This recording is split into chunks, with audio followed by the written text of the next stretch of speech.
Channel Jitu education.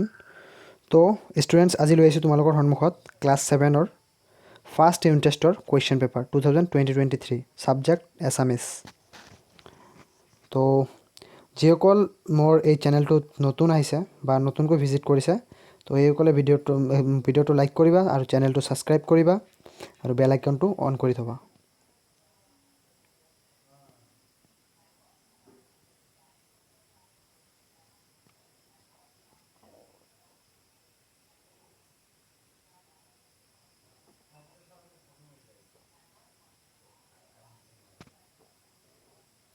তো এইখিনি আছিলে ক্লাছ 7-ৰ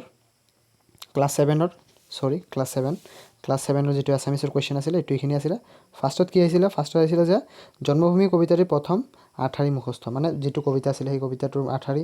তাৰপিছত 1 নম্বৰী কুৱেশ্যন আহিছিলে 5টা। ইয়াৰ পিছত শব্দ অৰ্থ লিখিবলৈ আহিছিলে। ইয়াৰ পিছত কিছুমান কুৱেশ্যন আৰু লাষ্টত এটা শব্দত প্ৰকাশ কৰা আহিছিলে। যিজনে সকলো জানে জ্ঞানী, আৰু খ নম্বৰটো আছে যিজনে বিষ্ণুক উপাসনা কৰে। তো আজি ভিডিঅ'টো এইখিনিয়ে। Thanks for ৱাটছিং।